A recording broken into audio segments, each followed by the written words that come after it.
നാടിൻ്റെ നോവായി ശ്രീനന്ദ.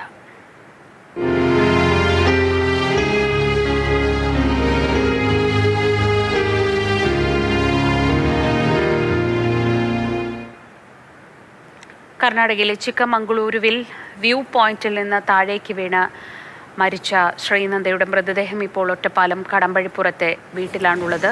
അല്പസമയം കൂടി വീട്ടിൽ പൊതുദർശനത്തിന് വെച്ച ശേഷമായിരിക്കും സംസ്കാര ചടങ്ങുകൾ ഐവർ മഠം ശ്മശാനത്തിൽ നടക്കുക.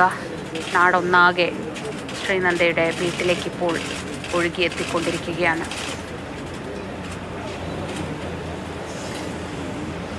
അവളെക്കുറിച്ച് നല്ലത് മാത്രമേ ഞങ്ങൾക്ക് പറയാനുള്ളൂ. അപ്പോൾ ഞങ്ങളുടെ കുട്ടി അവിടെ കിടക്കുമ്പോൾ ഇവിടെ എങ്ങനെയൊരു സംസാരത്തിനൊന്നും ഞങ്ങൾക്കുള്ള ശക്തിയില്ല. വളരെയധികം വിഷമത്തോടെയാണ് ഈ ഒരവസ്ഥയിൽ അവളെ കാണരുതെന്ന് ഞങ്ങൾക്ക് അത് ഈ വാർത്ത കേട്ട നിമിഷം മുതൽ ഞങ്ങൾ പ്രാർത്ഥിച്ചുകൊണ്ടിരിക്കുകയായിരുന്നു. പക്ഷേ വിധി അതായിരിക്കാം, അല്ലാണ്ട് എന്താ പറയുക.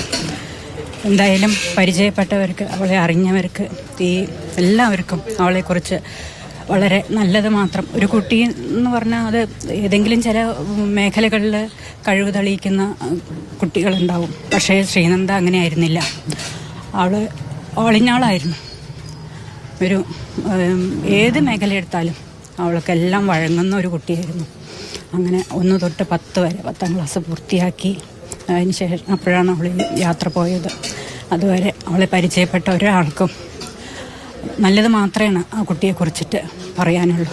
വളരെ സന്തോഷത്തോടെ മാത്രം പ്രതികരിക്കുന്ന പെരുമാറുന്ന കുട്ടിയാണ് അവൾ. ഞങ്ങളുടെ ടീച്ചർമാർക്കൊക്കെ എല്ലാവർക്കും ധാരാളം പറയാനുണ്ടാവും, പക്ഷേ അതിന് സാധിക്കുന്നില്ല, വാക്കുകളില്ല. പ്രവൃത്തി പരിചയമേളയിലൊക്കെ കഴിഞ്ഞ വർഷം സംസ്ഥാന തലത്തിൽ A ഗ്രേഡ് വാങ്ങി. നമ്മുടെ സ്കൂളിന് അസംബ്ലിയിൽ ശ്രീനന്ദ എന്നുള്ള പറഞ്ഞൊരു പേര് വിളിക്കാത്തൊരു അസംബ്ലി ഇല്ല എന്നുള്ള രീതിയിലുള്ള മിടുക്കി കൊച്ചായിട്ട് കാര്യങ്ങൾ കൈകാര്യം ചെയ്ത് പോകുന്നൊരു വളരെ വൈബ്രൻ്റായിട്ടുള്ളൊരു കുട്ടിയാണ്. എന്തായാലും കഴിഞ്ഞ ഒരു 4-5 ദിവസമായിട്ട് ഇതിൻ്റെ പിന്നെ തന്നെയാണ്. കാരണം ഏത് തരണത്തിൽ ഏതൊരു അവസ്ഥയിൽ പെട്ടിട്ടാണെങ്കിലും അത് തരണം ചെയ്ത് വരാൻ പറ്റുന്ന വളരെ ആക്റ്റീവായിട്ടുള്ള നല്ലൊരു മിടുക്കി കൊച്ചൻ്റെ ആയിരുന്നു. അപ്പോൾ ഞങ്ങളെല്ലാവരും പ്രതീക്ഷ തിരിച്ച് ഏതവസ്ഥയിലും അവൾ തിരിച്ച് വരും എന്നുള്ളൊരു പ്രതീക്ഷ തന്നെയായിരുന്നു ഞങ്ങൾക്ക് ഉണ്ടായിരുന്നത്. 100%. അതിനുള്ളൊരു അത്ര വൈബ്രൻ്റ് ആയിട്ടുള്ളൊരു കുട്ടിയാണ്. മോഡലേറ്റ് ചെയ്ത് വളരെ നല്ല രീതിയിൽ അവൾക്കറിയാം കാര്യങ്ങൾ. അത്ര വൈബ്രൻ്റ് ആയിട്ടുള്ളൊരു കുട്ടി, ആക്റ്റീവായിട്ടുള്ളൊരു കുട്ടിയാണ്. പക്ഷെ എന്തോ സാഹചര്യമെല്ലാം നമുക്ക് ഒത്തു വന്നില്ല എന്നുള്ളൊരു വളരെ സങ്കടകരമായ കാര്യം. ശ്രീനന്ദയുടെ അധ്യാപകരുടെ വാക്കുകളാണ് കേട്ടത്.